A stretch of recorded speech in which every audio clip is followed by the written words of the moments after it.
end of time. Something just ain't right.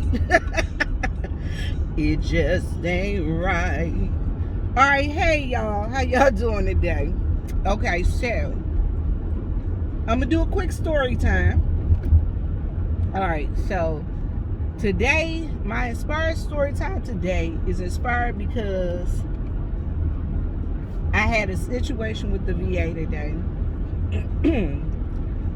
Some of you know that I've been having these headaches and I've been dealing with headaches. And I haven't told everybody, but I'm just gonna tell y'all now. When I went to the ER, I had a CT scan and they said they found some little mass behind my nose. Okay. And so today I had to wait on the doctor. And the doctor actually was late. She forgot about my appointment. I had to call her to remind her we're supposed to have an appointment today. So she was supposed to give me the test results of the MRI. So she was like, oh, I'm so sorry. I gave you a consultation to the ENT. So it just reminded me of a story time. So this is my story time. Back in about 2007, 2008, I think it was about 2008, 2007, 2008. They gave, if you went to the ear, nose, and throat doctor at the VA in Augusta, and you had what they call, I think it's an endoscope, where they take the little tube and stick it down your nose, and with the light at the end, and it's a machine, and the doctor can look through it and see down your throat and stuff. They had given me one of those procedures because I had my tonsils taken out before I got down here. From when I was in DC, I had my tonsils taken out before I got here to South Carolina. Anyway, what happened is the doctor did the procedure. Well, in the meantime and in between time, everybody that ended up having it, going to ear, nose, and throat at certain VA hospitals all over the United States, they told us that we had to come in and get blood work. And we were like, what the heck is going on? Then it was a huge news story that said that a group of veterans had gotten HIV or Hep C, either HIV or hepatitis, from the machines, because they said the VA didn't clean the machines correctly. And when they didn't clean the machines correctly, what ended up happening is they saying that that's why these people got HIV or Hep C. Now, I was one of the people that actually had the scope done at that time. So I had to go in and get the test to make sure I didn't have HIV or Hep C. Y'all, okay, so I had the test. I was waiting on the results. While waiting on the results, I actually went out of town on a business trip on a school conference. So I'm at the conference and I'm chilling. And as I'm at the hotel chilling, I'm not chilling. I go to like a conference. You know, you gotta go to these sessions, and then you come out the session. I was on break. And I went to the bathroom, nice luxurious bathroom. I was in Savannah, y'all. I was like 2.5 hours to 3 hours away from home. So I was in the hotel bathroom and I was kind of sitting there on break, and I got a phone call. I answered the phone. It was the Augusta VA. I was like, okay. And I'm talking to the lady. And she's like, ma'am, we need you to come in today. It's like, why y'all need me to come in today? They was like, we got your test results and we need you here today.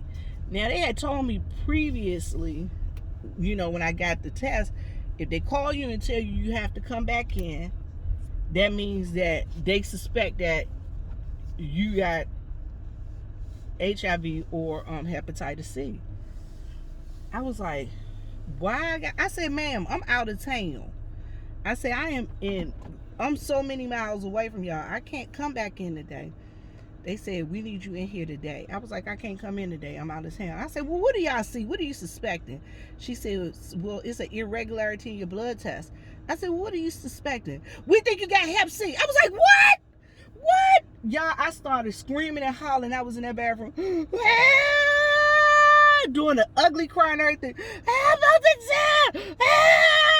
Y'all was screaming and hollering. I'm laughing about it now because it seems silly, but I was by myself and I just lost it. And I was just crying and stuff. Now, I told you all, I'm a disabled veteran. Part of my disability is I am bipolar depressive.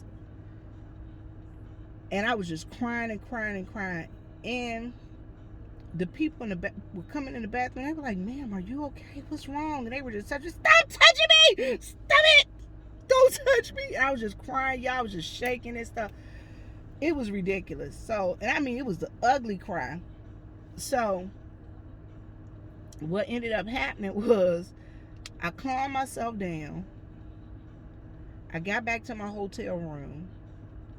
And I had a friend down there that was with me. And he was looking at me like, what's wrong with you? Did you get your test results back or something, boo? And he was like, I was like, oh, I don't know. They said they want me here now. He was like, calm down. He was like, well, we here. He said, we gonna chill out. We gonna have fun while we here. So we ended up going to dinner, had fun, whatever. Then we left. They scheduled me an appointment for the day after. Okay, so I got back like a Monday, so they scheduled me an appointment for like a Tuesday. I thought about this. I said the way the nurse delivered that news to me was messed up. Suppose I would have been having a bipolar depressive episode where I was so low that once I heard that news, suppose I would have jumped out the window and killed myself. So when I got back and my dad went with me down there to the appointment, I talked to the nurse that called me. She said, I was the nurse that called you. I told her, I said, I was out of town. I said, I'm diagnosed as bipolar depressive. I'm seeing a therapist, and I'm on medication. I said, and the way you delivered that, what you guys thought was wrong with me, could have devastated me. I said, suppose I would have been in so low a state, I would have jumped out a window or tried to kill myself. I said, please, please, please, ma'am, when you deliver this message to anybody else, please find a better way to do it. Come to find out, they saw abnormal in my blood work. They found like pathogens. What it is basically, I also started a part-time job at a learning center for people with disabilities, and you had to have the HEP panel, the hepatitis vaccine. And when you get the hepatitis vaccine, there's some antibodies in your blood. So that's what they saw on my test. They never asked me had I had the vaccine before. I just had the booster. They never asked me. Could you imagine how much trouble this would have solved if they would have just asked me, have you ever had the vaccine? They knew I taught special needs children, and they knew I taught school, and they know at school you got to have your vaccines up to date. Y'all, all of that. And I was so upset. Y'all would have seen me screaming and hollering. I had the ugliest cry. It was the ugliest cry. And I was by myself. And I thought about that. I was like, God, suppose I really, really would have been by myself. Suppose I would have had to drive all the way back to South Carolina from Georgia, from Savannah, Georgia, trying to figure out, thinking about, oh my God, I'm about to die. Or I might be dead, or I got this incurable illness, or what, you know what I'm saying? So, healthcare workers, please remember your bedside manner. And patience, remember, it's not always the end of the world. Every illness is not unto death. Anywho, like, share, and subscribe. The moral of the story is, y'all, we got to be more careful how we talk to folk and tell people what's going on. But I'm going to tell y'all like this: like, share, and subscribe. And as my mama says, live, love, and laugh. And as my daddy says, Lord, make me a blessing so I can be a blessing. And it's saying that's, in as much as saying that, I hope I'm a blessing to somebody. Love you guys. And oh, I got some change, y'all.